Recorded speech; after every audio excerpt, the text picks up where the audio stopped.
आज हो गई है हमारी 20th ऑफ अप्रैल और सफ़र होने वाला है एंड लिथुनिया का। बहुत सारे व्लॉग बना लिए हैं, बहुत सारा कंटेंट कवर कर लिया है, आपके साथ शेयर करेंगे। लेकिन एक रह गया था और वो था ये जो 170 यूरो वाली जो हमारी डॉम है, जिसके इतना शोर मचा हुआ है कि विल्नियस टेक यूनिवर्सिटी में सब कुछ इंक्लूड होता है। तो उसका एक व्लॉग नहीं है हमारे पास। सैटरडे शाम हो चुकी है, थोड़ी हमने पार्टी करनी थी। रात के 11 बज के सॉरी एक्चुअली 11 बज गए। हम सोचते हैं पार्टी करेंगे, लेकिन चलो एक काम करते हैं, एक धावा बोलेंगे, एक दाद बच्चे को बता दिए कि हम आ रहे हैं, अपना डॉम साफ करवा लो। तो जाके एक फटाफट से वहाँ का व्लॉग बनाएंगे और बना के वापस आएंगे। फिर आज करेंगे पार्टी और कल सुबह निकलेंगे एरिया की तरफ। चले जी, मिलते हैं अब डॉम में। एक बात मैं आपको बताऊँ, यहाँ पे अभी हम जा रहे थे यहाँ पे डॉम की तरफ। जो हमारी यहाँ पे टैक्सी है ना, विल्नियस में, लिथुनिया में या रीगा में, जब आप बोल्ट टैक्सी करते हो तो बोल्ट टैक्सी बेसिकली आपको इतनी महंगी नहीं पड़ती है ना। तो अभी रास्ता हमारा है अप्रोक्सीमेटली कितने मिनट का होगा यहाँ से? I think ऐसे 15 मिनट और सी रात है। अच्छा ठीक है। तो मैंने ये देखा है कि मैं जैसे उस दिन मैं आया था दिन में 19 मिनट में, ठीक है, और मैंने पे किए थे 7 यूरो। सो बेसिकली 19 मिनट की कैब मुझे 7 यूरो पड़ी थी। 7 9 63। आदत गई नहीं है कन्वर्ट करने की, वो शुरू में जाती भी नहीं है। तो बेसिकली अब अगर हम बात करते हैं कि इतनी महंगी कैब नहीं है, अगर हम बात करें नहीं है, और इससे भी चीप कैब है एक। कौन सी? फोरस। अच्छा, उससे भी चीप है। मतलब मैं तो बोल्ट पिकअप टाइम ज्यादा होता है, तो बोल्ट बेस्ट है। ठीक है, तो बोल्ट तो मतलब मैं देख रहा हूँ रीगा, लिथुनिया, हर जगह है, ठीक है। लेकिन कैब्स की अगर हम बात ही कर रहे हैं तो अनिका फिनलैंड होके आई है। अनिका, फिनलैंड में कैब्स कितनी सस्ती हैं? मेरे को किडनी बेचनी पड़ेगी कैब लेने के लिए। बिल्कुल भी नहीं। बिल्कुल ठीक बात है। और मैं भी कोशिश करता हूँ कि अगर ज़्यादा जल्दी नहीं है तो बस में चल लो, क्योंकि नॉर्वे और फिनलैंड के अंदर जो कैब्स है ना, बहुत एक्सपेंसिव हैं और बड़ा पिंच करती है ना। मैंने वहाँ पे अभी रिसेंटली इन डे टाइम मैंने वहाँ पे ली थी, आई थिंक 7 मिनट्स की कैब। अच्छा। उसका price 21 Euros. Wow. Day time. और मुझे किसी ने बताया विल्नियस टेक यूनिवर्सिटी में कि तुम्हें महंगी लगती है ना, कहता कि एक बार ही आप ग्रीनलैंड जाओ और ग्रीनलैंड में कैब लेना। वहाँ पे ग्रीनलैंड में कैब 5 मिनट के लगते हैं 150। स्विट्जरलैंड में आप कैब लो एक बार। अच्छा, तो यानी कि भाई कहने की बात ये हो गई कि आपको बाल्टिक कंट्री में कैब में ट्रैवल करना इतना पिंच नहीं करेगा अगर आप बदनवाल करते हो तो। लेकिन जो कंट्रियां हम बता रहे थे, ग्रीनलैंड के, फिनलैंड, डेनमार्क, स्विट्जरलैंड, इसमें पिंच बहुत पड़ता है बिकॉज बहुत एक्सपेंसिव है ना। और तो अनिका बेसिकली अब मौका मिल गया है तो थोड़ी बातें और कर लेते हैं, क्योंकि इसके बाद तो हमने कल चले जाना है बैठ के। सो अनिका, जैसे अभी आप हो यहाँ रिक्रूटमेंट पे है ना, आपने यहाँ एजुकेशन भी करी, अब आप 4th ईयर में पढ़ने भी आ गए, टाइम पास हो गया, आपने एजुकेशन के साथ साथ अच्छी इनकम भी कर ली। तो अब यहाँ में जैसे एग्जाम्पल लेते हैं, अब आपका 4th ईयर पूरा हो गया, तो आज अगर आप चाहते हो, ये वीडियो थोड़ा सा हिलेगा बहुत, तो आपको इसके लिए मुझे सॉरी पहले से बता रहा हूँ मैं कि बहुत रोड खराब है। ये बता भी सकते, रोड खराब नहीं है। अच्छा। यहाँ पे जो सिटी सेंटर है ना, मैंने यहाँ पे उसको चेंज नहीं किया, तो ये पुराने टाइम से यहाँ पे रोड्स ब्रिक की बनी हुई है, इसमें डिजाइन के दिन इसे बोलते हैं कॉबिल रोड कुछ। अच्छा ओके। तो अब आपने मास्टर्स करनी है, तो आपने सोच लिया मैंने मास्टर्स करनी है, इंजीनियरिंग कर ली। इंजीनियरिंग करने के बाद आप रिक्रूटमेंट में जॉब कर रहे थे 4 साल से, तब आपको लगता है कि इंजीनियरिंग टेक में नहीं करना, मुझे मैनेजमेंट में करनी है। तो ऑप्शन बहुत सारी हैं, क्योंकि फैमिली आपकी कनाडा में है, वीज़ा आपके लगे हुए हैं, टेंशन आपको है नहीं। तो क्या सोचा है, यहीं से करनी है या कहीं बाहर से? अनिके बहुत बड़ा स्टेटमेंट हो जाएगा, क्योंकि 4 साल यहाँ रहने के बाद लोग कहते हैं कि भाई यहाँ पे क्या है करने के लिए। तो वाई लिथुनिया ही क्यों? क्योंकि यहाँ चलो, यहाँ पे 4 साल काटे, बैचलर करी, और आप तो बहुत ESN की बहुत ही इम्पोर्टेंट एक हिस्सेदार रही है ये, और ये यहाँ पे काफ़ी ज़्यादा उसे वॉलंटियर सपोर्ट करती हैं और उनके खर्चों पे बहुत घूमती हैं। मतलब ये भी बात मैं बता दूं कि इसमें बेनिफिट है, अगर आपको ESN के बारे में नहीं पता है तो आप ज़रूर सर्च कर। ESN के बारे में किसी को कुछ पता करना हो तो कहाँ जाना चाहिए पता करने के लिए? ओके, अनिका ने हाथ खड़ा कर दिया, वेरी गुड, ठीक है जी। तो वैसे ESN जो है, इरास्मस नेटवर्क जो है, इसमें मतलब कैसा होता है कि इसमें आपको स्टूडेंट को पे करना पड़ता है, ये क्या सिस्टम क्या है? नो, ये एक प्री मॉनिटरी स्टूडेंट ऑर्गेनाइजेशन है। अच्छा। जो एक्चुअली इंटरनेशनल है, यूरोपियन यूनियन का प्रोग्राम है इरास्मस प्लस, और अच्छा। उससे फंडिंग मिलती है यूनिवर्सिटीज़ को कि वो अपने अंडर फॉस्टर कर सके। ये नॉन प्रॉफिट, हमें पेमेंट नहीं मिलती, हम स्टूडेंट्स के लिए, आप इंटरनेशनल स्टूडेंट्स जो आप लोग यहाँ आओगे, या जो एक्सचेंज स्टूडेंट्स जो शॉर्ट टर्म स्टडीज़ के लिए स्कॉलरशिप पे यहाँ पे आते हैं, हम उनके लिए प्रोग्राम्स ऑर्गेनाइज करते हैं, एक्टिविटीज़ करते हैं, ताकि आप लोगों को इंक्लूडेड फील हो। तो बिल्कुल फ्री है, कुछ पे नहीं करना पड़ता। यूनिवर्सिटी फंड करती है इवेंट्स को, अगर कोई पेड इवेंट होता है। तो ये इसका मतलब ये है कि आप रास्पस स्टूडेंट नेटवर्क की एक वॉलंटियर हो, राइट? तो आपको तो पैसे वो पे करते नहीं है, तो फिर आप इतना सारा पेन लेते हो, कभी उनके लिए इवेंट्स क्रिएट करते हो, उनके लिए काम करते हो वॉलंटरली, तो इसमें आपका बेनिफिट क्या है, ये आई थिंक स्टूडेंट को पता करना बहुत जरूरी है। आई थिंक यहाँ पे यही डिफरेंस है कि क्यों मैं बोलती कि लिथुआनिया में मुझे कंटिन्यू करना है और मुझे कहीं और नहीं जाना। नेटवर्क, तो मेरे यहाँ जितने दोस्त बने हैं इरास्मस स्टूडेंट नेटवर्क के थ्रू बने, क्योंकि वॉलंटरी ऑर्गेनाइजेशन है, English speaking most importantly organisation है, यूनिवर्सिटी के अंडर काम करती है, यूनिवर्सिटी के साथ काम करती है।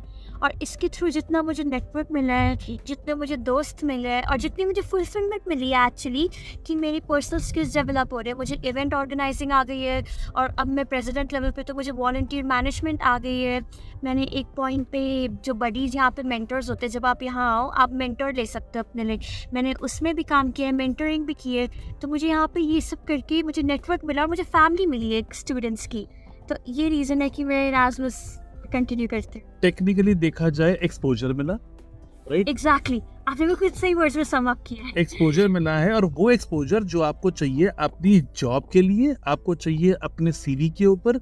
और ऐसा नहीं कि अनिका कौरी ऐसे स्टूडेंट है, ऐसे बहुत सारे स्टूडेंट हैं जो इरास्मस स्टूडेंट नेटवर्क में इन्वॉल्व होते हैं, और वो उनका इन्वॉल्व होने का ऑब्जेक्टिव ये होता है कि वो एक्सपोजर उनको मिलता है काम करने से। तो अनिका, जैसे आपने कहा कि मैं इरास्मस स्टूडेंट नेटवर्क के लिए कभी फिनलैंड जाती हूँ, कभी मैं स्पेन जा रही हूँ, कभी मैं इटली जा रही हूँ, तो ये जो जाने का खर्चा होता है आपका, ये कौन पे करता है?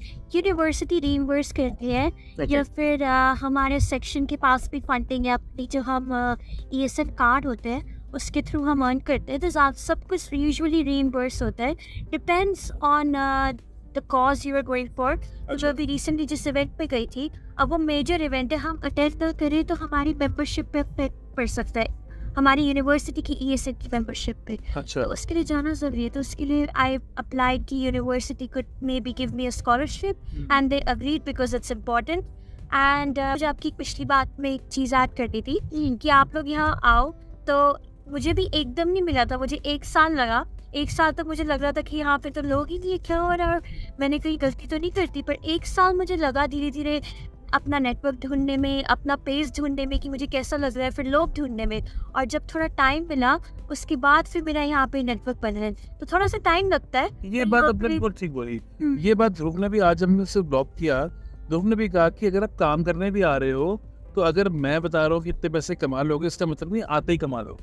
आप आओ, समझो, चीज़ों को मैनेज करो, अपने आप को प्रेजेंट करना सीखो जॉब के ऊपर, तो आप कर सकते हो। लेकिन हाँ, बैचलर के स्टूडेंट जो आते हैं यहाँ पे, वो थोड़े से इमेच्योर होते हैं, उनकी एज 18 होती है, तो उनको आई थिंक थोड़ा सा ज़्यादा करना पड़ता है। एंड इसमें आपकी ESN भी हेल्प कर सकता है। इसमें आपका ये जो इंटरनेशनलाइजेशन है, आप जितने लोगों से मिलो आपको प्रेजेंट करना पड़ता है खुद को। तो मैं जब यहाँ न्यू आई थी, बहुत सारे रिजेक्शन मिले थे मुझे। इट कुड बी बिकॉज कि मैंने खुद को ढंग से प्रेजेंट नहीं किया। पर जब मुझे अपनी इंग्लिश में कॉन्फिडेंस आया, या और लोगों से बात करके मुझे खुद को प्रेजेंट करने का कॉन्फिडेंस आया ESN में काम करके, क्योंकि यहाँ पे स्टूडेंट्स हैं, सबसे क्रिटिकल क्राउड होता है। स्टूडेंट्स जो अपना एकदम दिल से दिमाग से जो मन में आए बोलते हैं, उनके सामने प्रेजेंट कर करके कॉन्फिडेंस लेवल भी बिल्ड हुआ। और जब एक्चुअली जॉब में आया तो अब मेरे पास वो कॉन्फिडेंस लेवल है खुद को प्रेजेंट करने का, बिकॉज आई नो कि मुझे वो एक्सपोजर मिला है यहाँ पे। बिल्कुल ठीक है।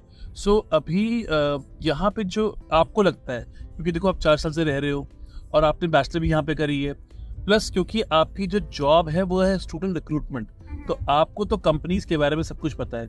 ये अचानक से यहाँ पे इतना जो बूम आ रहा है कि कंपनीज अपने बैकएंड खोल रहे हैं यहाँ बहुत सारे, तो इनके एम्प्लॉयज बहुत चाहिए। इसके बारे में थोड़ा सा डिस्कस करो कि आप इंडस्ट्री के, रिक्रूटमेंट इंडस्ट्री से हो, तो आपसे अच्छा कौन जानता होगा कि हायरिंग को लेकर क्या क्या कल्चर बन रहा है यहाँ पे। थैंक यू सो मच, आप मुझे बहुत फ्लैटर करते हो। ओके सो एक कॉन्सेप्ट है GBS, if you want you can Google global business service centre.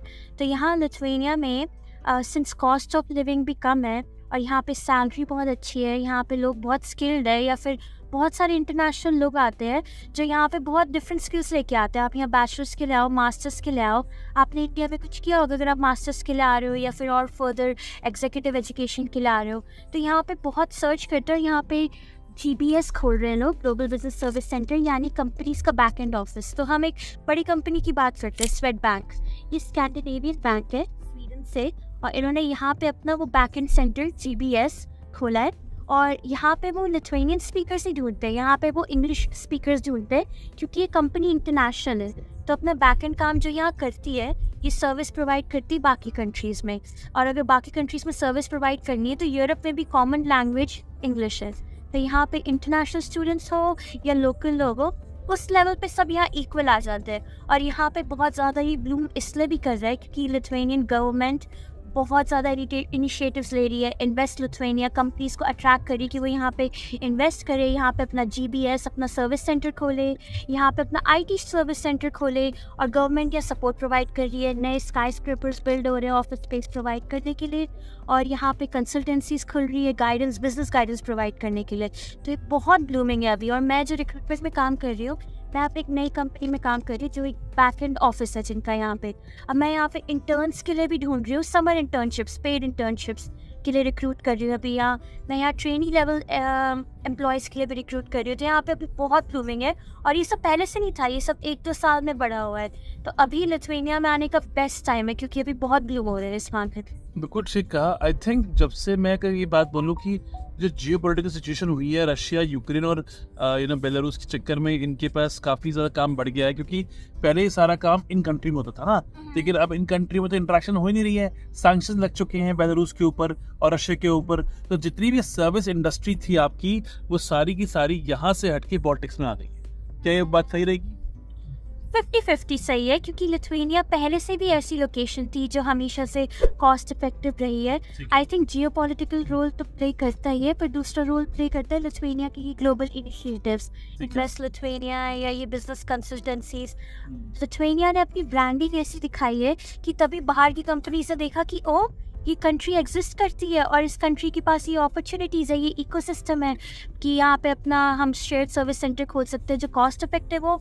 यहाँ पे मेजॉरिटी लोग बहुत अच्छे एजुकेटेड है, स्किल्ड है, डिसिप्लिन्ड है और इंग्लिश बोलते हैं मेजॉरिटी। अब यहाँ पे लिथुआनिया में जितने भी यंगर जनरेशन है सब इंग्लिश बोलते हैं, तो ये परफेक्ट स्पॉट है। तो आई थिंक 50-50 है। 50% लिथुआनिया की ब्रांडिंग है अपनी, यहाँ पे लाइफ के क्वालिटी फैक्टर्स है, और 50-50 जियोपॉलिटिकल सिचुएशंस भी है कि जो बाकी कंपनीज प्रॉब्लमैटिक कंट्रीज थी उनकी जगह शिफ्ट होकर यहाँ पे आ रहे हैं जो नेटो का पार्ट है, सेफ कंट्री है। ओके सो अपना ये जो हमारा ब्लॉग है इसमें हमने काफ़ी डॉमेट्री आ गई है। डॉमेट्री का थोड़ा सा कैमरे को, ये हम आ गए हैं, पहुँचने वाले हैं डॉमेट्री की बिल्डिंग्स में। अभी थोड़ा सा अंधेरा होगा, आपको समझ नहीं आएगा, ऐसे बाहर जाकर निकल के देखते हैं हम। बेसिकली जो भी अपॉर्चुनिटीज़ की बात कर रहे हैं, आई थिंक एक बात और भी कहना कि अगर तो वही सर्विस सेंटर जर्मनी में खुलेगा तो कॉस्ट टू कंपनी बहुत ज़्यादा बढ़ जाती है। कॉस्ट, लैंग्वेज, वर्कर यूनियंस, बहुत सारी प्रॉब्लम्स। डोमेट्री में हम पहुंच चुके हैं, ठीक है जी, और हमें डोमेट्री दिखाने वाली हैं Anika, x resident of dormitory. कब छोड़ी थी dormitory? 1.5 year ago। 1.5 year ago छोड़ दी थी। चले जी, ठीक है। तो चलते हैं आगे, और हमारे को मिलने आ रहा है अर्शदीप, हमारा स्टूडेंट, ताकि एंट्री वही करवाएगा, दिखाएगा कि कैसे रूम्स हैं, है ना। चले जी आगे चलते हैं। सो अनिका, डॉर्मेट्री छोड़ने का रीज़न ये था कि थोड़ा सा अपना प्राइवेसी, सिंगल रूम चाहिए था। ऑनेस्ट रीजन ये था कि जब मेरी जॉब लगी जिसमें हाइब्रिड सिचुएशन होती है, अच्छा, तो उसमें फिर यहाँ पे डबल रूम्स होते हैं, ट्रिपल रूम्स होते हैं। ओके, तो इट्स बेटर कि अपना फिर प्राइवेट कहीं शिफ्ट हो जाओ जहाँ पे रूम की प्राइवेसी हो, अच्छा, वर्क फ्रॉम होम इजीली हो पाए, किसी का स्केड्यूल अफेक्ट नहीं होगा। अभी जैसे मैं यूएस को भी सपोर्ट करती हूँ, अच्छा, तो कभी कभी मुझे रात को कॉल्स करनी पड़ती है। ठीक है। मेरा कोई रूममेट होता है जैसे डॉर्मेट्री में होता है, हाँ, तो फिर वो दिक्कत होती है, और मैं भी नहीं चाहूँगी मेरा रूममेट मुझे ऐसा तंग करे। तो प्राइवेसी रीजन की वजह से बेटर है कि फिर जब ऐसी सिचुएशन आए तो आप प्राइवेट पे शिफ्ट हो जाओ। ठीक है जी। और ये आ रहे हैं हमारे सामने से, हमारे अर्शदीप सिंह। हाँ जी, की हाल चाल अर्शदीप, ठीक ठाक हो? की थोड़ा अपना दिखाओ यार, केड़ी बिल्डिंग तुसी रहंदे इत्थे? अच्छा जी, जी मेंबर दी है ये वाला तो दिखेंगे। अच्छा ठीक है, ओके। तो चले जी, यहाँ पे एक एक्स स्टूडेंट है हमारे पास अनिका, और यहाँ पे अर्शदीप है। अर्शदीप अनिका से मिले नहीं ना? नाम सुना था काफी, आज दर्शन भी हो गए। मुझे कह रहा था नाम बहुत सुने मैं, कोई नहीं, आज दर्शन करवाते हैं आपके। चलो जी, बहुत काम किए हैं, बताता हूँ बाकी बातें। आ जाओ अनिका जी। स्पेशल यही है कि मेरे रूममेट की सुबह जॉब है। अच्छा, नहीं नहीं, ज़्यादा डिस्टर्ब नहीं करेंगे हम किसी को भी। अच्छा, ये पहले तो अर्शदीप आप तो यहाँ रहते हो, आप बताओ ये, अच्छा ये एंट्री में ये सिक्योरिटी गार्ड है यहाँ पे, दैट सिक्योरिटी राइट यहाँ पे। अच्छा अर्शदीप, यहाँ पे कोई भी आ सकता है ये बाहर वाला? नहीं, क्यों, ऐसा कैसे? अच्छा, तो अंदर आने के लिए क्या चाहिए होता है? तो ये कि एक्सेस कार्ड पेपर नहीं होगा तो अंदर नहीं आ पाऊंगा। ये क्या सीन है? हमें जाने की नहीं दे रहे बैठ के भी? नहीं, यहाँ पे टाइमिंग है ना, सुबह 10 बजे से रात को 11 बजे तक की आउटसाइडर्स की एंट्री। ओके, इसका मतलब कि हम अंदर नहीं जा पाएंगे। और ये जो पूरा सिक्योरिटी का पूरा सिस्टम है भाई, ये तो बहुत स्ट्रांग है। ये तो अंकल जी बैठे थे यहाँ पे, देखा था मैंने अभी, वो गार्ड जो है उसने मना कर दिया कि वो नहीं जाने दे रहा। तो भाई ऐसा है, मैं फर्स्ट टाइम रात को आया हूँ वेलनेस टेक यूनिवर्सिटी के अंदर। मैं घुसने की कोशिश कर रहा हूँ, जबकि मेरे साथ स्टूडेंट भी है, कार्ड भी है हमारे पास। गार्ड ने मना कर दिया थी, मैं नहीं जान दूंगा आपको अंदर, तो क्योंकि आप 11 बजे आ रहे हो। तो ये तो बहुत अच्छा सिस्टम है सिक्योरिटी का। लेकिन दिन में अगर मैं यहाँ पे आता और मेरे पास कार्ड ना हो, एक्सेस कार्ड, तो आपको एंट्री मिल जाएगी। अच्छा, एंट्री, तो मुझे कार्ड नहीं चाहिए? ठीक है, तो यार किसी को कुछ नहीं पता होता ना कि नहीं, तो नहीं, अगर मैं आउटसाइडर हूँ, मेरे पास कार्ड, अच्छा अगर मैं दिन में आऊँ तब भी कार्ड चाहिए? नहीं, तब कार्ड नहीं चाहिए। तो आपके पास कार्ड आपको छुआ 15,000। नहीं, अगर मान लेते आप नहीं होते और मैं यहाँ पे अकेला होता तो फिर क्या करते? तो टेक्निकली आप कह रहे हो कि दिन में जब मैं यहाँ अकेला आऊंगा कल सवेरे, तो और अगर आप नहीं हुए तो मैं अंदर ये गेट्स के बाहर नहीं जा पाऊंगा, और अगर अंदर चले भी गए तो बाहर नहीं जा पाओगे। अच्छा, ये इतना स्ट्रिक्ट है? हाँ जी, क्योंकि ये कार्ड है, कार्ड ये मतलब आप कमा पे आपको। तो मतलब जो सिक्योरिटी पॉइंट ऑफ व्यू से कहते हैं, तो यानी मैं अब रात को आपके साथ अंदर नहीं आ पा रहा हूँ, अकेले भी नहीं आ पाता, अब साथ भी नहीं आ पाया, तो सुबह मॉर्निंग में आप कह रहे हो कि तब भी अकेले नहीं आ पाऊंगा, यानी आप लेने आओगे मुझे तो मैं अंदर घुस पाऊंगा? हाँ जी, ये ठीक ठाक सिक्योरिटी है। तो मैं तो भी सोच रहा था कि तो बहुत बढ़िया। तो जो बच्चे मुझे बोलते थे कई बारी कि सर यू नो टॉम जो है बहुत सिक्योर हैं, वो कैसे सिक्योर हैं ये देखा मैंने आज यहाँ पे आके। अब हम यहाँ आ ही गए हैं, पर यहाँ क्वार्टर में वेट कर रहे हैं, क्योंकि कल से तो मैं रीगा जा रहा हूँ, तो मेरे पास ऑप्शन नहीं मिलेगी। आई थिंक आप एक काम करना, आप ही जाके, क्या तो ये आप ही ले जाओ इसको कैमरे के ऊपर, और ऊपर जाके एक बार अपना रूम दिखा दो, ताकि हम इसी व्लॉग के साथ उसको ज्वाइन कर देंगे। इसके बाद डॉर्मेट्री के अराउंड से ये रिकॉर्ड कर सकते हैं, खाने की जगह क्या है, स्टोर्स। आई थिंक अंधेरा हो चुका है। इस बार हम क्या करते हैं, हाँ पर इससे अभी क्या करते हैं, अभी हम कैमरा देते हैं अर्शदीप को, ये ऊपर जाते हैं अपने कमरे का एक ब्लॉग बना के लाते हैं, उसको हम इसमें अटैच कर देंगे, क्योंकि हम तो जा नहीं पाएंगे जी, और ये हम अपॉर्चुनिटी मिस नहीं करते स्टूडेंट्स के लिए।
तो ये आपने देखा, मैंने अभी जो अर्शदीप में जाके ऊपर ब्लॉग बना के लेके आया इस, बट कोई दिक्कत नहीं। अब मज़े की बात ये है कि जब हमने अंदर जाने की कोशिश करी थी ना, और उसने मना किया, तो मैंने क्या करा, मैंने इंटरनेशनल हेड को फ़ोन किया, इंटरनेशनल ऑफिस में, कि भाई मेरे को अंदर जाना है और ये मुझे रोक रहा है। आप बिलीव नहीं करेंगे, इंटरनेशनल हेड ने जब फ़ोन में बात करी उस गार्ड से, उस गार्ड ने साफ बोल दिया कि 11 बजे का टाइम है, मैं किसी को अलाउ नहीं करूँगा। तो आप ये लगा लो कि head of the international office को भी उसने मना कर दिया। इतनी सिक्योरिटी है यहाँ पे। ये बहुत ही इंपॉर्टेंट चीज़ है उन लोगों के लिए जो सोचते हैं कि यहाँ पे डोम सिक्योर नहीं होगी, कोई भी आ जाएगा। ये बात मुझे भी नहीं पता थी 12 साल में कि मेरी भी एंट्री यहाँ पे रुक जाएगी और इंटरनेशनल हेड भी नहीं करा पाएगी एंट्री, पर अच्छा लगा देख के। ये बहुत एक अच्छी चीज़ है कि इसका मतलब सेफ्टी पूरी है, कोई टेंशन नहीं है किसी को रात को कि भाई कोई भी अंदर घुस जाएगा अनजान आदमी। तो यहाँ तो कोई प्रॉब्लम्स तो नहीं होती बच्चों के यहाँ पे कि भाई बाहर से लोग आ जाते हैं। कई बार हॉस्टल में लड़ाइयाँ होती हैं, मतलब मैं ये नहीं कह रहा हूँ यहाँ होती हैं, पर इंडिया के हॉस्टल में देखो लड़ाइयाँ होती हैं। यहाँ पे ऐसा कोई चैलेंज नहीं है। नहीं, जब तक मैं रह रहा हूँ अब तक तो मेरे को कोई ऐसा कोई सीन नहीं, क्योंकि बाहर का आदमी आ नहीं सकता ऐसे। हाँ। और जब होती थी यार गार्ड्स 24/7 होते हैं, ओके, तो वो इमीडिएट आके ब्रेक कर देते हैं। तो इसका मतलब ये होगा कि अगर कुछ भी होगा तो अंदर का आदमी इन्वॉल्व होगा, क्योंकि मेरी तो एंट्री ऐसे हो ही नहीं पाई और दिन में आप कह रहे हो दिन में भी नहीं हो पाएगी। यार ये तो बहुत सही है। तो आज हमने आपको दिखा दिया, ये हमारा जो अभी रूम दिखाया था ना इन्होंने, ये 3 बेड वाला था, है ना, लेकिन नॉर्मली 2 बेड के भी होते हैं। तो 3 बेड में आप कितने पैसे पे करते हो हर महीने? 130 यानी 140 पे करते हो। हाँ, और अगर ये 2 बेड्स का होता तो वो अप्रोक्सीमेटली 180-170 का अराउंड चला जाता है। ठीक है, तो मतलब 170-180 में आपको 2 बेडरूम मिल जाएगा, डेस्क मिल जाएगा और साथ में फ्रिज मिल जाता है। और अगर 3 होंगे तो उसको एक बेड एक्स्ट्रा हो जाएगा। हाँ। तो हर बंदे को एक डेस्क मिलता है काम करने के लिए। ठीक है, चलें जी। ये 19 फ्लोर की एक बिल्डिंग है आपने दिखाई, तो यहाँ पे ऐसी कितनी बिल्डिंग्स होंगी? अप्रोक्सीमेटली आप मान लो 10-12 बिल्डिंग्स हैं यहाँ पे 19 फ्लोर की, जिसमें बेसिकली आपको 2-2 बच्चे 3-3 बच्चे रह रहे हैं और सबको किचन मिलती है। मतलब एक फ्लोर पे आपको 2 किचन मिलती है। अच्छा ठीक है, फ्लोर को 2 साइड्स में डिवाइड 2 साइड में किचन है और जो वॉशरूम है वो 2 कमरों पर मतलब कॉमन। ठीक है, प्राइवेट भी है, कुछ फ्लोर्स पे प्राइवेट भी है। ठीक है, मतलब पूरी 19 फ्लोर नहीं है, सारी 12 फ्लोर की बिल्डिंग है। अच्छा डॉर्मेट्री नंबर 19। अच्छा 12 फ्लोर की बिल्डिंग है, ठीक है। तो बेसिकली ये हमें समझ में आ गया कि पर यहाँ पे 10 बिल्डिंग ऐसी हैं, तो ये तो बहुत सारा इनके पास डॉर्मेट्री जो है काफ़ी है। ठीक है, अब अगर मान लेते हैं मुझे यहाँ से थोड़ा साइड हो जाते, गाड़ी आ रही है पीछे, अगर यहाँ से मुझे यूनिवर्सिटी में जाना होगा तो यहाँ से कितनी लगी जाने में यूनिवर्सिटी में? मुझे यहाँ से 5 मिनट ना, max to max 10 minute. Max to max 10 minute. अच्छा, डिपेंड करता है क्या पढ़ रहे हो। मैकेनिक्स, ट्रांसपोर्ट और इलेक्ट्रॉनिक्स में हो तो फिर 10 मिनट लगते हैं। ठीक है, ठीक है। अगर आप फंडामेंटल साइंसेस, बिजनेस मैनेजमेंट या और किसी फील्ड में हो, हाँ 5 मिनट। अच्छा, तो मैनेजमेंट सारी यहाँ पे ही है, तो 5 से लेके 15 मिनट, 5 मिनट मैनेजमेंट वालों को, बाकियों को 15। सारी वॉकिंग डिस्टेंस है, तो अगर अच्छा, कार या स्कूटर ले रहे हो फिर तो 1-2 मिनट। मैं एक बात बताऊं, वैसे मैंने ना आज सवेरे मैंने यहीं पे मैं डॉम के बाहर ही था, कुछ काम था मुझे, तो मैंने आपके बाहर कोई ना वो है कि एक सुपर मार्केट भी है यहाँ पे कोई, उसके बाहर मैंने वो चेरीज और वो सब देखा, अपना स्ट्रॉबेरी। आप बिलीव नहीं करोगे, 3.5 यूरो का मुझे किलो का बॉक्स मिला उसका स्ट्रॉबेरी का, राइट। वेराज मैं शाम को वो रिमी में गया और वहीं मुझे 8.5 यूरो का 1 किलो का मिला, हाफ किलो का एक्चुअली। तो ये जो पैसे, ये जो मैंने फ़र्क देखा, मैंने पूछा भाई ये क्या चक्कर है? वो कहते हैं कि जब आप मेन सिटी में जाते हो, आप मेन जगह से खरीद रहे हो तो महंगा है, आपने छोटी शॉप से खरीद लिया तो इतना फ़र्क पड़ गया। ऐसा भी होता है यहाँ पे 4 स्टोर है। अच्छा, शायद आपने भी देखा होंगे। सबसे सस्ता लिडल है, ओके हर जगह सस्ता है। ओके, उससे महंगा मैक्सिमा है, पर वो भी बहुत सस्ता है। ठीक है, उससे ऊपर इकी है, उसमें अगर आपके पास डिस्काउंट कार्ड होते हैं तो वो भी सही है। और सबसे एक्सपेंसिव जिसमें आप चले गए अच्छा ओके ठीक है। तो बेसिकली स्टूडेंट्स के लिए क्या सबसे सस्ती की बात करते हैं? स्टूडेंट्स के लिए लिटिल। हाँ, तो लिटिल बेसिकली अगर मौका मिलेगा तो हम लिटिल का भी कल सवेरे टूर कर लेंगे। मैं जाके चेक करता हूँ, नहीं तो फिर आप में से किसी को रिक्वेस्ट करेंगे जो ये, क्योंकि काफ़ी अच्छा रहेगा बच्चों को ना। एक्चुअली हम कहते हैं ना खाने की कॉस्ट कम पड़ेगी, आपको पैसे इतने नहीं खर्चे पड़ेंगे। तो एक व्लॉग हमें वहाँ का बनाना पड़ेगा जिसमें हम ये लिखें कि ये बताएं कि बेसिकली भी नॉर्मल चीज़ें, अंडे, ब्रेड, तेल, प्याज कितने के आएंगे, क्योंकि यही हमें घर में चाहिए होते हैं। हाँ, बहुत सस्ता मिल जाता है। और अगर आप डॉम में किसी कोई मिल जाए आपको साथ में कुक करने के लिए, बिल्कुल, वो भी हाफ हो जाता है। हाफ हो जाता है। वही तो आपने बताया था मॉर्निंग में ना कि बेसिकली जो कॉस्ट है आपकी वो 80-85 यूरो आ रही है। आप अपना इंडियन सामान जो लेके आए थे 2 महीने का इंडियन स्पाइसेस कॉर्नर से लेके आए, ये इंडियन शॉप से, वो कह रहे 85 यूरो में लेके आए हैं और 2 महीने हमारा चल गया। इसमें सब्जियां नहीं थी इनकी, तो सब्जी वगैरह मिला देंगे तो अप्रॉक्सीमेटली पर हेड 80 यूरो हर बंदे को आ जाएगा। इससे ऊपर तो नहीं आएगा ना, दूध अंडे ब्रेड हम मिक्स कर ले तो बहुत बढ़िया। दूध ब्रेड अंडे सब अगर आप एक ही या मैक्सिमम कहीं भी जाओ, इनके खुद के भी ब्रांड होते हैं और भी सस्ते मिल जाते हैं। अच्छा ठीक है, मतलब कि वो और हाँ वही बात है ना, जब प्राइस के वीडियो बनाएंगे तो ऑब्वियसली हम वो दिखा सकते हैं ना कि एक नॉर्मल ब्रेड इतने की है, इनकी लोग इतने की है। वो एक क्रोमा सिस्टम हो गया, अगर क्रोमा का प्रोडक्ट ले रहे हो तो सस्ता मिलता है, और वही तुमने फिलिप्स का ले लिया तो महंगा मिलता है। और एक यहाँ अच्छी चीज़ भी है कि जैसे आपको सही फील नहीं हो रहा, आपको बीमार फील हो रहा हो, यहाँ पे ऑनलाइन ऑर्डर कर सकते हो, जैसे इंडिया में भी है। बिल्कुल, अच्छा ठीक है, हर चीज़ ऑनलाइन आ जाती है। वेरी गुड, तो वो तो जैसे हमारे इंडिया में भी है। चलें जी, अब ये आज का ब्लॉग करते हैं बंद, क्योंकि अब होगी है रात और जाने का टाइम हो चुका है। लेकिन डॉम्स हमने आपको दिखा दी है थोड़ी सी, और अगर आपको लगता है कि डॉम के बारे में और समझना है और क्वेश्चंस हैं तो कमेंट कर दीजिए, और हम आपको और चीज़ें दिखाएंगे अपने अगले ब्लॉग में। तब तक मिलते हैं, वेट करिए नेक्स्ट ब्लॉग के लिए।